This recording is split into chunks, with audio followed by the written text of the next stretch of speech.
طاهرا وذريتهن جباء السعداء. أما بعد فقد قال رسول الله صلى الله عليه وآله وسلم: يا علي أنت صاحب اللواء في الدنيا والآخرة. صلوات. اللهم صل على محمد وآل محمد. نبی کریم کا خطاب امیر المومنین سے ہے کہ علی تم میرے علمدار اس دنیا میں بھی ہو اور آخرت میں بھی ہو. علم کی مجلس ہے. اس کے قبل حضرات نے علم سے متعلق اشعار سنے ہیں. نبی کریم امیر المومنین سے کہہ رہے ہیں کہ تم دنیا میں بھی میرے علمدار ہو اور آخرت میں بھی. تو علم دنیا میں بھی اٹھے گا اور آخرت میں بھی اٹھے گا.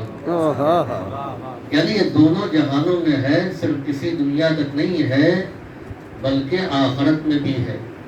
علم کی تاریخ اتنی ہی قدیم ہے جتنی انسانیت کی تاریخ ہے. سب سے پہلے جو علم اٹھا اس سرزمین پر، روایت یہ ہے کہ جبریل امین ایک سفید رنگ کا حلہ لے کر کے آئے اور اس کا ایک پرچم بنایا جس کو ملائکہ اٹھائے ہوئے تھے. قابیل اور اس کی اولاد سے جنگ کیا، قابیل کو شکست دی. وہاں سے جناب شیس اس کو لے کر کے آئے اور لا کر کے انہوں نے عین الشمس نام کی ایک جگہ پر اس کو مقید کر دیا تاکہ اس کی فتنہ انگیزیوں سے باقی اولاد آدم محفوظ رہے. تو سب سے پہلے اس سرزمین پر علم کس نے اٹھایا؟ فرشتگان الہی نے. تو علم وہ اٹھائے جو فرشتہ ہو یا فرشتہ صفت ہو، جس کے اندر یہ کردار پایا جاتا ہے وہی علم اٹھانے کا واقعاً حقدار ہے. چنانچہ تاریخ علم قدیم ہے. جناب ابراہیم نے جب ظلم کے خلاف لوگوں کو اکٹھا کیا تو آپ نے ایک پرچم بنایا. اس کے معنی یہ ہے کہ ظالم سے لڑنے کے لیے اور مظلوم کو سہارا دینے کے لیے علم ایک قوت کا نام ہے، علم ایک امانت، علم ایک طاقت کا نام ہے، ایک علامت کا نام ہے. سبحان اللہ. جناب ابراہیم نے حملہ کیا اور وہ لوگ جنہوں نے جناب لوط علیہ السلام کو قید کر رکھا تھا ان پر حملہ کر کے نبی خدا نے ایک نبی کو آزاد کرایا. تو ایک نبی کو آزادی ملی تو اسی علم کے طفیل میں، اسی پرچم کی وجہ سے. یہ تاریخ قدیم ہے قریش میں. یعنی یہ پرچم جناب ابراہیم کی سنت رہا اور وہاں سے منتقل ہوتا رہا اولاد اسماعیل میں، اور اولاد اسماعیل سے یہ سلسلہ چلا ہے. قریش میں سب سے پہلے پرچم جس نے اٹھایا قریش کا وہ قصی ابن کلاب تھے، اور یہ سلسلہ یوں ہی چلتا رہا. عزیزوں، نبی کریم صلی اللہ علیہ وآلہ وسلم نے مدینے آنے کے بعد برید اسلمی کو بلایا اور ان سے کہا کہ تم علم بناؤ. 12 علم بنائے تھے جو مختلف قبائل میں پیغمبر نے بانٹا اور اپنے علم کا نام رکھا لوا، اور جس کو امیر المومنین کے حوالے کیا. بریدہ سے کہا کہ تم مدینہ کی گلیوں میں اس علم کو لے کر کے نکلو. علم کا گشت یوں ہی نہیں ہے کہ صرف ہمارا جذبہ ہے اور جذبات ہے، نہیں. پیغمبر نے حکم دیا بریدہ کو کہ تم علم کو لے کر کے مدینہ کی گلیوں میں نکلو تاکہ اس کو دیکھ کر کے مسلمانوں کے اندر حوصلہ پیدا ہو، تاکہ اس کو دیکھ کر کے ان کو اطمینان ہو. چنانچہ جب جنگ خندق کے موقع پر کفار مکہ نے گھیر لیا، ایک بڑا لشکر آ گیا اور خندق کھدی ہوئی ہے. اندر مدینے میں ایک قبیلہ تھا جس کو کہتے ہیں قبیلہ بنی قریظہ. قبیلہ بنی قریظہ والوں نے جو یہودی تھے ان کا موقع اچھا ہے، باہر سے انہوں نے اٹیک کیا، اندر سے ہم اٹیک کر دیں گے. یہ خبر پیغمبر کو ملی. ابھی تو پیغمبر یہاں میدان میں امر کا مقابلہ ہے، مسلمانوں کے حوصلے ٹوٹے ہوئے ہیں، اور وہاں یہ خبر ملی کہ بنی قریظہ والے مدینے میں حملہ کرنے والے جہاں عورتیں اور بچے ہیں، تو نبی کریم نے اپنے ایک صحابی کو روانہ کیا، نام ذہن میں نہیں آ رہا ہے، اور ان سے کہا تم اس علم کو لو اور مدینہ کی گلیوں میں صدائے تکبیر بلند کرتے رہو۔ علم لے کر کے یہ گشت کرتے تھے اور صدائے تکبیر بلند کرتے تھے، جس کی وجہ سے یہودیوں کے حوصلے ٹوٹ گئے۔ تو اس کے معنی یہ ہے کہ علم اس چیز کا نام ہے کہ جس کو دیکھ کر کے دشمنوں کے حوصلے ٹوٹ جاتے ہیں۔ صلوات بھیجیے پر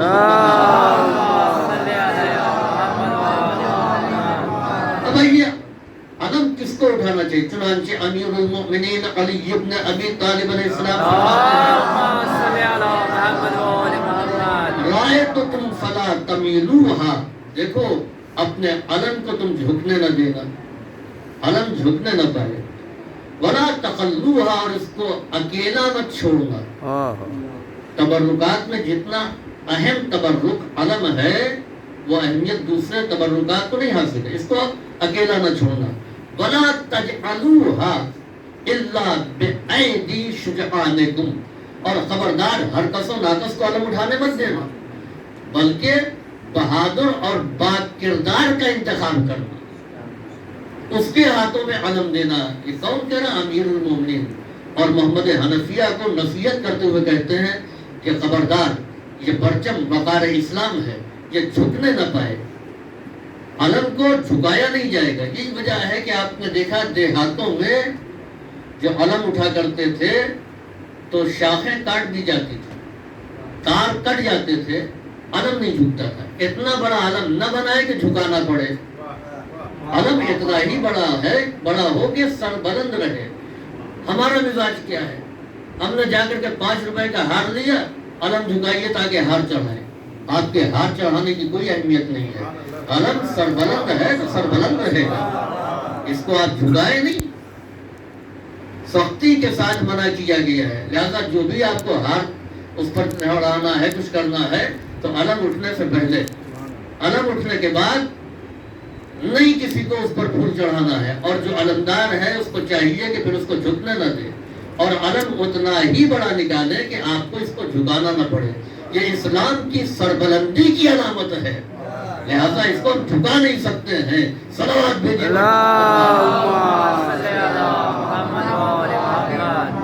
نبی کریم نے جنگ احد میں دیکھیے مختلف پرچم مختلف لوگوں کے حوالے کیا، اس میں سعد ابن عبادہ کو انصار کا علم دیا۔ ایک علم نبی کریم نے مصعب ابن عمیر کو دیا تھا۔ یہ وہ پہلے مبلغ ہیں جو پیغمبر سے پہلے آ کر کے مدینے میں فضا قائم کر رہے تھے، پیغمبر کے آنے کی ماحول تیار کر رہے تھے۔ بہت سے لوگوں کو انہوں نے مسلمان کیا، خاص طور سے اس میں جو ہے وہ سعد ابن معاذ جیسے جلیل القدر صحابی اور باقی دیگر اصحاب کو انہوں نے مسلمان کیا تھا۔ پہلے پیش نماز تھے مدینے میں، پیغمبر ان کے بعد آئے ہیں، ان کو پرچم حوالے کیا۔ روایت کہتی ہے کہ جہاں لوگوں کے قدم اکھڑ رہے تھے وہاں اس علمدار کی شان یہ تھی کہ اس کے دونوں بازو کٹ گئے، کٹے ہوئے بازوؤں کی مدد سے سینے سے علم کو لپٹا کر کے یہ جنگ کر رہے تھے۔ تو پہلے علمدار جس نے علم اٹھایا جنگ احد میں، اس کے دونوں شانے قلم ہوئے۔ تو سب سے پہلے جس کے شانے میدان جنگ میں علم اٹھاتے ہوئے قلم ہوئے ہیں وہ مصعب ابن عمیر ہیں۔ شانے کٹ گئے مگر شان علمداری یہ تھی کہ علم کو سینے سے لگائے گئے، اس وقت تک سرنگو نہیں ہونے دیا جب تک کہ دوسرے نے آ کر کے ان کے ہاتھوں سے علم نہیں لے لیا۔ تو یہ علم کی شان ہے۔ پیغمبر اسلام غزوہ خیبر کے لیے گئے، لشکر اسلام نبی کریم کے ساتھ ہے، امیر المومنین مدینے میں ہے۔ قرآن کریم کی ایک آیت ہے، لو آمن اہل الکتاب لکان لهم الخیرہ منہم المؤمنون واکثرهم الفاسقون لن یضروکم الا اذی ان یقاتلوکم یولوکم الادبار ثم لا ینصرون۔ لو آمن اہل الکتاب، اگر یہ اہل کتاب ایمان لے آئے تو لکان لهم الخیرہ، تو یہ ان کے لیے بہت اچھی بات ہے، یہ ان کے لیے بہت بہتر بات ہے۔ منہم المؤمنون، کچھ ان میں صاحبان ایمان ہیں، وَأَكْثَرُهُمُ الْفَاسِقُونَ، اور ان کی اکثریت فاسقوں کی ہے۔ لَن يَضُرُّوكُمْ إِلَّا أَذًى، یہ آپ کو اذیت نہیں پہنچا سکتے ہیں، تکلیف نہیں پہنچا سکتے، إِلَّا أَذًى، مگر تھوڑی سی اذیت۔ وَإِن يُقَاتِلُوكُمْ، اور اگر یہ آپ سے قتال کریں گے تو نتیجہ قتال، نتیجہ جنگ یہ ہوگا کہ یولوکم الادبار، وہ آپ لوگوں سے پیٹ پھیر کر کے بھاگیں گے۔ ثم لا ینصرون، اور پھر ان یہودیوں کی مدد نہیں کی جائے گی۔ کیا اعلان ہے کہ یہ جنگ اگر آپ سے کریں گے تو یہ پیٹ پھیر کر کے بھاگیں گے۔ خاص بات اس آیت کریمہ میں یہ ہے، اور ان کی کوئی مدد نہیں کی جائے گی۔ خیبر میں ہوا کیا؟ اس اعلان کے بعد خیبر میں ہوا کیا؟ یہودیوں نے پیٹھ نہیں پھیری، لشکر اسلام نے پیٹھ پھیری۔ مسلمان پیٹھ پھیر کر کے بھاگا ہے، یہودی نہیں۔ آپ بتائیے قرآن کا وعدہ کہاں گیا؟ اللہ کا اعلان کہاں گیا؟ حوصلہ ٹوٹ گئی۔ یہ تو یہ سوچ کے چلے تھے کہ قرآن نے اعلان کیا ہے لہذا ہم فاتح ہوں گے، ہم غالب ہوں گے، یہودی مغلوب ہوں گے، لیکن اس کے برعکس منظر نظر آیا کہ یہ شکست کھاتے رہے اور یہودی غالب آتے رہے۔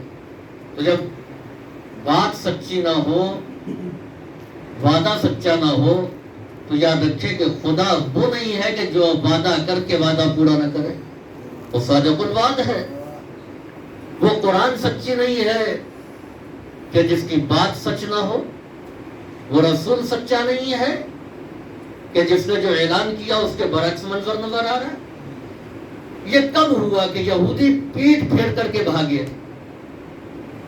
جب امیر المومنین آ گئے۔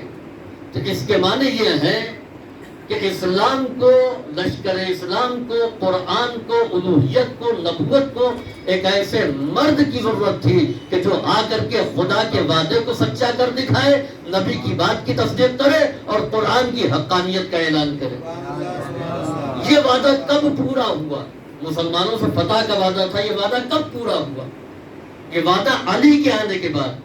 تو اس کے معنی یہ ہے کہ اسلام کے جتنے وعدے ہیں وہ سب پورے ہوں گے، لیکن شرط ہے ذات علی ابن ابی طالب، امیر المومنین شرط ہے۔ اب آئیے، پیغمبر نے اعلان کیا پیہم شکست کے بعد کہ لَأُعْطِيَنَّ الرَّائِطَ غَدًا رَجُلًا كَرَّارًا غَيْرَ فَرَّارٍ يُحِبُّ اللَّهَ وَرَسُولَهُ وَيُحِبُّهُ اللَّهُ وَرَسُولُهُ۔ کل میں ضرور علم دوں گا، لَأُعْطِيَنَّ، میں ضرور عطا کروں گا، تاکید کا صیغہ ہے۔ کب؟ لَأُعْطِيَنَّ الرَّائِطَ غَدًا، کل، رَجُلًا، مرد کو۔ یہ اعلان بتا رہا ہے کہ ابھی تک پیغمبر نے علم نہیں دیا، ورنہ لوگ کہتے ہیں ابھی تک تو آپ ہی دے رہے تھے نا، آپ نے عطا کیا تھا، اب یہ کیوں کہہ رہے ہیں کہ کل میں علم دوں گا؟ تو اس کے معنی یہ ہے کہ ابھی تک پیغمبر نے کسی کو علمدار معین نہیں کیا۔ پیغمبر کے علمدار معین کرنے کا ایک معیار ہے، اور وہ معیار کیا ہے؟ جنگ موتا پر آپ نے لشکر روانہ کیا کہ اس لشکر کے علمدار ہوں گے جناب جعفر طیار، کہ جعفر ابن ابو طالب اس کے علمدار ہوں گے۔ پھر پیغمبر نے کہا جعفر شہید ہو جائیں تو زید ابن حارثہ اس کے علمدار ہوں گے۔ پھر پیغمبر نے کہا رکو، جب زید ابن حارثہ شہید ہو جائیں تو عبداللہ ابن رواحہ اس کے علمدار ہوں گے، اور جب عبداللہ ابن رواحہ شہید ہو جائیں تو میں کسی کو بھی علمدار معین نہیں کرتا۔ اب مسلمانوں میں سے جو چاہے وہ علم کو اپنے ہاتھوں میں لے لے، مناسب سمجھے تو میدان جنگ سے واپس لوٹ آئے۔ کیونکہ میدان جنگ سے ہٹنے کی بات تھی تو پیغمبر نے یہاں علمدار معین نہیں کیا۔ نبی جس کو علمدار معین کریں گے وہ میدان جنگ میں جا کر کے سر کٹا دے گا، واپس نہیں آئے گا۔ یہ وجہ ہے کہ جناب جعفر طیار شہید ہوئے، دونوں بازو ان کے قلم ہوئے۔ یہ دوسرے علمدار ہیں کہ جن کے دونوں بازو قلم ہوئے۔ پہلے کون؟ مصعب ابن عمیر، دوسرے جناب جعفر طیار۔ چنانچہ جب یہ تینوں علمدار شہید ہو گئے تو خالد بن ولید، جن کو سیف اللہ کہا جاتا ہے، انہوں نے بڑھ کر کے علم لے لیا اور پھر اس کے بعد میں لڑتے لڑتے پیچھے ہٹنے لگے، اور ظاہر بات ہے کہ پیچھے ہٹنے میں بہت ماہر تھے، اور پھر اتنا پیچھے ہٹے کہ عیسائیوں کے لشکر سے بہت دور چلے گئے اور سب کو بچا کر کے لے آئے۔ تو نبی کریم کبھی اس کو علمدار نہیں بنائیں گے جو میدان سے معرکہ سر کیے بغیر واپس آ جائے، یا شہید ہو جائے گا اور یا فاتح ہوگا۔ تو اب تک جتنے لوگ گئے تھے ان کو پیغمبر نے علمدار نہیں بنایا۔ یہ اعلان اس بات کی دلیل ہے کہ لَأُعْطِيَنَّ الرَّائِطَ، کل میں علم عطا کروں گا رجلاً، جو مرد ہو، کرارن، آگے بڑھ کر کے حملہ کرنے والا۔ تو پیغمبر نے کیا کہا؟ مرد ہو، آگے بڑھ کر کے حملہ کرنے والا ہو، غیر فرار، اور فرار اختیار کرنے والا نہ ہو۔ کتنی کوالٹی ہوئی؟ پہلی کوالٹی کیا؟ رجولن، مرد، مرد سے مراد مرد میدان، ورنہ سب مرد تو تھے ہی نا صورت کی شکل میں، نہیں، مرد میدان، کرار، آگے بڑھ کر کے حملہ کرنے والا، غیر فرار، جو بھاگے نہیں۔ یہ تین صفت ہوئی۔ یحب اللہ ورسولہ، وہ اللہ اور اس کے رسول سے محبت کرتا ہوگا۔ دعوے داران محبت تو بہت ہیں کہ ہم محبت کرتے ہیں، اتنا ہی کافی نہیں ہے کہ وہ محبت کرتے ہیں، وَيُحِبُّهُ اللَّهُ وَرَسُولُهُ، اور اس سے اللہ اور اس کے رسول محبت کرتا۔ تو پیغمبر نے کتنی صفت بیان کی؟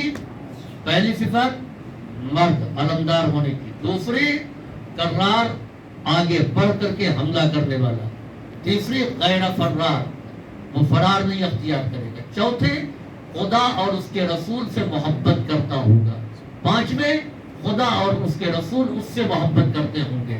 یہ پانچ صفات نہیں ہے بلکہ علم اسلامی کا پنجہ ہے۔ یہ جو پنجہ ہے یہ پنجہ نہیں ہے بلکہ پانچ صفات ہیں علمدار کے جو علم اسلامی کے اوپر نظر آ رہے ہیں۔ اب جب یہ اعلان کر دیا نبی کریم نے تو تاریخ یہ کہتی ہے کہ ہر ایک تمنا کر رہا تھا کہ کاش کل نبی اپنے ہاتھوں سے علم دے دے، اس لیے کہ اب تک جو گئے تھے ان کو پیغمبر نے اپنے ہاتھوں سے علم نہیں دیا تھا۔ یہ ساری رات جاگتے رہے۔ یہ شب بیداری پہلی ہوئی ہے جو علم اٹھانے کے لیے ہوئی۔ لوگوں کو نیند نہیں آئی کہ کل علم کس کو ملے گا، اس لیے کہ معلوم ہے کہ انہی میں سے کسی کو ملے گا۔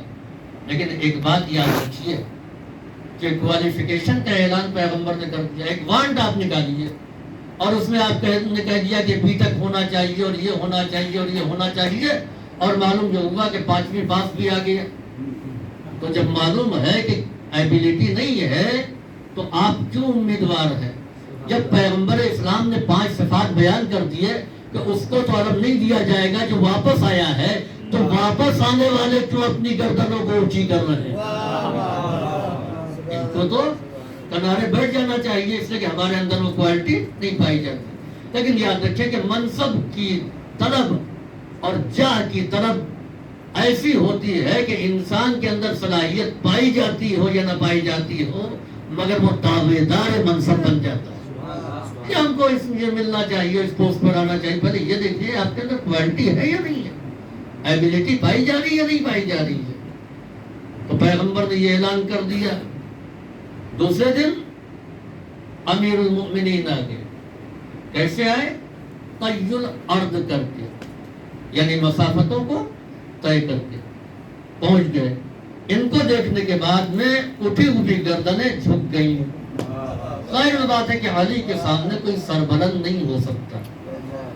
سمجھ گئے کہ علم انہی کو ملے گا، کیونکہ جنگ احد میں امیر المومنین کے دائنے ہاتھ کی ہڈی ٹوٹ گئی تھی کلائی کی۔ علم ذرا سا وہ ہوا تو لوگوں نے چاہا سنبھالنے، تو پیغمبر نے روک دیا کہ نہیں، علی کے پاس رہنے دو، علی جانتے ہیں کیسے علم کو سنبھالا جاتا ہے۔ واپس نہیں، چنانچہ امیر المومنین کو علم دیا، اور امیر المومنین علم لے کر کے چلے آپ نے حملہ کیا، 10 قلعے تھے، پہلے ہی قلعے سے مسلمان لوٹ آتے تھے، آپ نے حملہ کیا، حارث مقابلے میں آیا، مارا گیا، آگے بڑھ گئے، یہودی پیچھے آئے، اب دوسرا کمانڈر ہے انتر، مقابلے میں آیا، وہ مارا گیا، یہاں تک کہ گھبرائے ہوئے یہودی قلعہ قموس میں آ گئے جہاں پر مرہب تھا۔ مرہب نے ہنگامے کو دیکھا، یہ ہنگامہ کیسا ہے، یہ تمہارے چہرے پر موت کے آثار کیوں نظر آ رہے ہیں؟ کہا مسلمان یہاں تک آ گئے۔ کہا حارث کہاں گیا؟ کہا وہ مارا گیا۔ کہا انتر سے کہو جاؤ مسلمانوں کو روکو، کہا انتر بھی مارا گیا۔ یہ سب نامی گرامی پہلوان سردار کمانڈر مارے گئے۔ کیا مدینے سے نئی فوج آ گئی؟ کیا مدینے سے نیا لشکر آ گیا؟ کہ نہیں، لشکر تو وہی ہے، علمدار بدل گیا۔ تو اس کے معنی یہ ہے کہ کمزوری امت اور قوم میں نہیں پائی جاتی، کمزوری قیادت میں پائی جاتی ہے۔ سبحان اللہ۔ قائد کے لیے 2 چیزوں کا ہونا ضروری ہے جو معیار قیادت ہے، ایک یہ ہے کہ وہ شجاع ہو، بزدل نہ ہو، واہ واہ اور دوسرا یہ ہے کہ وہ عالم ہو۔ چنانچہ جب قوم نے اعتراض کیا طالوت کی قیادت پر تو قرآن نے اعلان کیا کہ ان اللہ زادہ بسطۃ فی العلم والجسم، اللہ نے ان کو طاقت بھی دی ہے اور علم بھی دیا ہے۔ تو معیار قیادت یہ ہے کہ شجاعت ہو، طاقت ہو، قوت ہو اور ساتھ ساتھ علم بھی ہو، یہ ہے معیار قیادت۔ اور یہی وجہ ہے کہ جو واقعاً علمدار رسول بن کر کے آیا، اس نے آتے ہی اپنے علم کا اعلان کیا، قرآن کو سنا کر کے اپنی طاقت کا اظہار کیا، ڈر کو چیر کر کے۔ صلوات بھیجیے پر محمد۔ آپ جس کو چاہیے مان لیجئے، مگر یہ سوچ کر کے مانیے کہ یہ نہ بزدل ہو کہ سمجھوتا کر لے ڈر جائے، اور نہ جاہل ہو کہ تاکہ باریکیوں سے بے خبر ہو۔ تو یہ ہے علمدار کی خصوصیات۔ عزیزوں، علمداری اسلام میں ہر ایک کو نصیب نہیں ہے۔ علمدار لشکر کون بنتا ہے؟ چنانچہ ایک ایکشن لینا تھا پیغمبر کو، لشکر بھیجنا تھا، تقریباً 400-500 نفری تھی۔ اس کے لیے کمانڈر کی انتخاب کی باری آئی کہ کمانڈر کس کو بنایا جائے۔ تو پیغمبر اسلام نے جائزہ لیا، شجاعت کے ساتھ ساتھ علم کو معیار بنایا۔ چنانچہ اس تمام لشکر میں ایک 19 سال کے جوان کو پیغمبر نے منتخب کیا، اور اس بنیاد پر کہ اس کا علم تمام سپاہیوں سے زیادہ تھا۔ اس نے پیغمبر کو پورا سورہ بقرہ تنزیل اور تعویل کے ساتھ سنا دیا، اس کے علاوہ نبی کریم کے سوالات کا جواب دیا۔ جب پیغمبر نے اس کو کمانڈر نامزد کیا تو پھر اعتراض ہو گیا، ان کو کیوں بنا دیا، ان کے اندر کیا ہے، یہ ہم سے بہت چھوٹے ہیں، تجربہ کی کمی ہے۔ تو نبی کریم نے جواب دیا کہ خاموش ہو جاؤ، معہ سورۃ البقرہ، اس کے ساتھ سورہ بقرہ ہے۔ یہ انتخاب بتا رہا ہے کہ کمانڈر کا علم سپاہیوں کے علم سے زیادہ ہونا چاہیے، وہ سپاہیوں سے زیادہ جانتا ہو۔ تو یہ ہے معیار اسلامی لشکر کی قیادت کا، کہ جس کا علم زیادہ ہوگا وہ قائد ہوگا۔ تو جیسے سپاہی ہوں گے ویسے ہی کمانڈر ہوگا۔ اگر ایک ایسی فوج ہو جس میں بڑے بڑے فقیہ ہوں، جس میں بڑے بڑے مفسر ہوں، بڑے بڑے عالم ہوں، اور اس میں کسی کو کمانڈر بنایا جائے تو اس کے معنی یہ ہے کہ وہ مفسر کی حیثیت سے سب سے بڑا مفسر ہے، یعنی علم تفسیر میں کوئی اس کے مقابلے میں نہیں ہے، علم حدیث میں کوئی اس کے مقابلے میں نہیں ہے، اور علم فقہ میں کوئی اس کے مقابلے میں نہیں ہے۔ وہ کون؟ یعنی امام حسین نے جس لشکر کا علمدار بنایا جناب عباس کو، تو وہ لشکر معمولی لشکر نہیں ہے، اس میں حبیب جیسا فقیہ ہے، بریر جیسا مفسر ہے، ہلال جیسا محدث ہے، پڑھے لکھے لوگ ہیں، جنہوں نے امیر المومنین کے سامنے زانو ادب طے کیا۔ اکثر تو اصحاب امیر المومنین، جیسے حبیب امیر المومنین کے اصحاب میں، تو ان کی موجودگی میں جناب عباس کو امام حسین نے لشکر کا علمدار بنایا.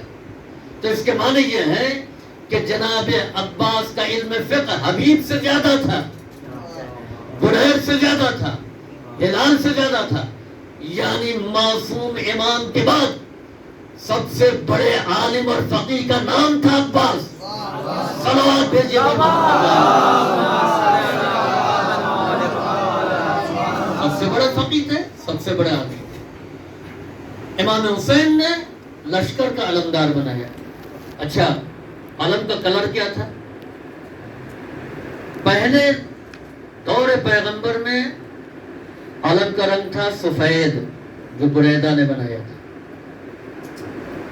اس کے بعد علم کا رنگ بدلا. بنی امیہ آئے، انہوں نے سرخ کر دیا، لال. اس کے بعد بنی عباس آئے تو انہوں نے سیاہ کر دیا. لباس بھی سیاہ، کارنامے بھی سیاہ اور پرچم بھی سیاہ.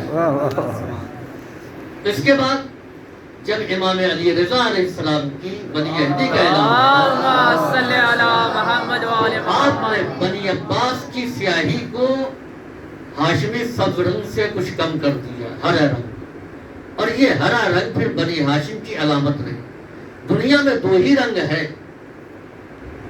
سفید رنگ امن کی علامت ہے اور ہرا رنگ سلو کی علامت ہے. نبی کریم نے جو پرچم بلند کیا تو وہ جنگ کا پرچم نہیں تھا، بلکہ وہ امن کا پرچم تھا. اس کے بعد جو بنی امیہ ہے، ان کا پرچم سرخ رنگ کا، اور سرخ رنگ جنگ کی علامت ہے. یہی وجہ ہے کہ آپ دیکھیے کہ کربلا میں جناب عباس کے ہاتھوں میں جو علم تھا اس کا رنگ سبز تھا.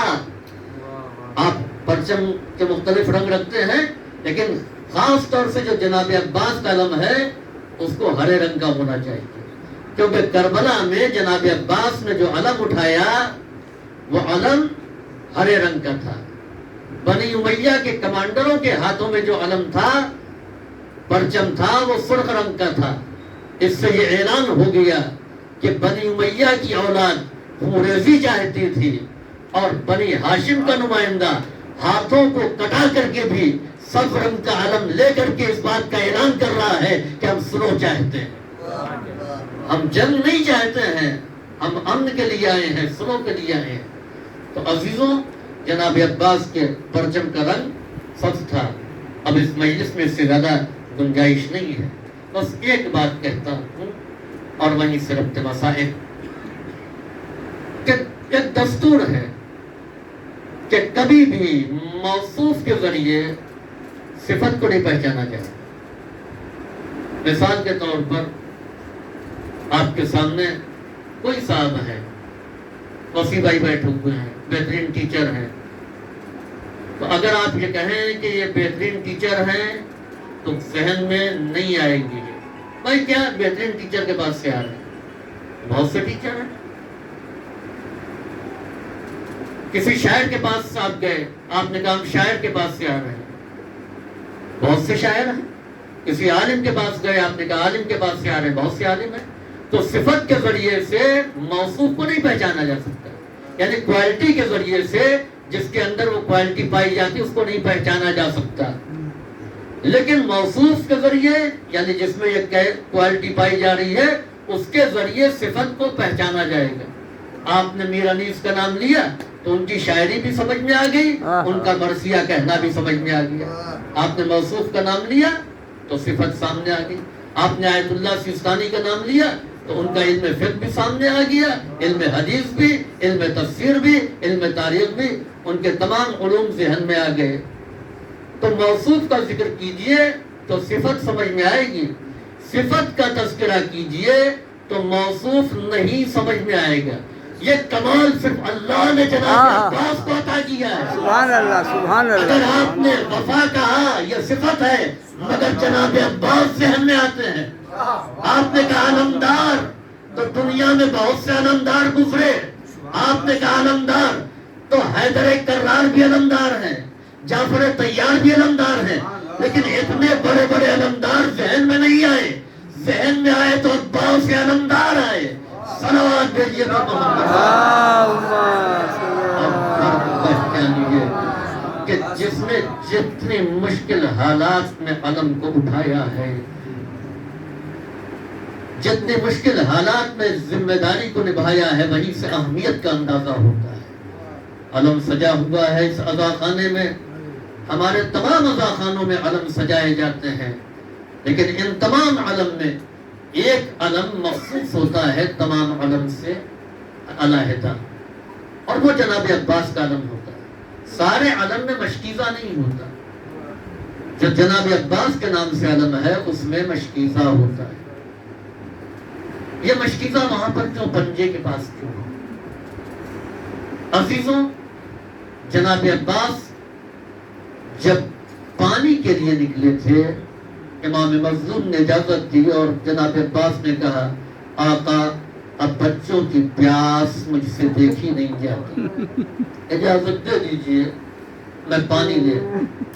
اچھا، جب پانی لینے کے لیے جا رہے تھے تو مشکیزے کو گھوڑے کی پیٹھ پر رکھتے، ابا سے چھپا لیتے، کسی کو معلوم بھی نہیں ہوتا کہ عباس کا مقصد کیا ہے اور کہاں جا رہے ہیں۔ یہ مشکیزہ کہاں پر ہوتا ہے؟ پنجے کے پاس۔ کیوں ہوتا ہے؟ کہ جناب عباس نے اسی طریقے سے آخری مرتبہ علم اٹھایا تھا، یعنی مشکیزے کو پنجے کے پاس باندھ دیا، اوپر باندھ دیا۔ مان لیا پنجہ نہیں تھا تو اوپر باندھ دیا۔ جب اوپر باندھ دیا تو ظاہر سی بات ہے علم کو اٹھایا تو مشکیزہ دور سے نظر آئے گا نا، مقصد واضح ہو جائے گا نا۔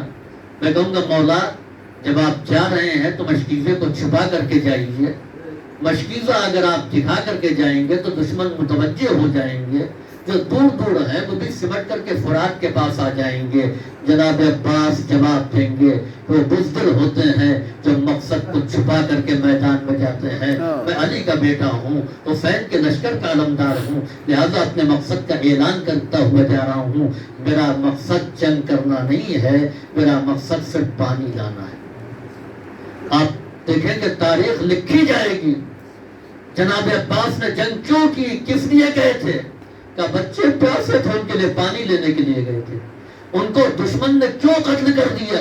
کہ دشمن نہیں چاہتے ہیں کہ پانی وہاں تک پہنچ جائے، وہ نہیں چاہتے ہیں کہ پیاسے بچے سیراب ہو جائیں۔ جناب عباس نے حملہ کیا، شیرانہ حملہ، فوجوں کو پسپا کیا، فرات میں گئے، نہر القمہ میں گھوڑے کو ڈال دیا، پانی بھرا اور پیاسے نکلے۔ اب جناب عباس چلے ہیں تو بکھری ہوئی فوج سمٹ کے آ گئی، نہر نیچے ہے لہذا عباس بھی نیچے ہیں، سپاہی اوپر ہے، بلندی سے نیچے تیر برسا رہے ہیں۔ جناب عباس ان کا دفاع کرتے ہوئے آ رہے ہیں۔ چنانچہ ایک نے تحریر کر دیا جناب عباس کے متعلق ماہر فن نے کہ سمجھ میں نہیں آتا کہ وہ عباس جس نے فن جنگ علی مرتضیٰ سے سیکھا ہو، وہ میدان جنگ میں اتنا غافل کیسے ہو گیا کہ اس کا ہاتھ کاٹ دیا گیا۔ عزیزوں، وجہ صرف یہ تھی کہ جناب عباس جب فرات کی جانب روانہ ہوئے تھے تو ایک زخم بھی نہیں لگا تھا، لیکن جب پلٹ کر کے آ رہے تھے تو اب پوری توجہ جناب عباس کی مشکیزے کی حفاظت کے لیے تھی۔ تیر لگتا ہے لگ جائے، مشکیزہ باقی رہ جائے، بازو کٹتے ہیں کٹ جائیں لیکن مشکیزہ نہ چھٹنے پائے۔ داہنا بازو قلم ہوا، اس کے باوجود جناب عباس نے مشکیزے کی حفاظت کی ہے۔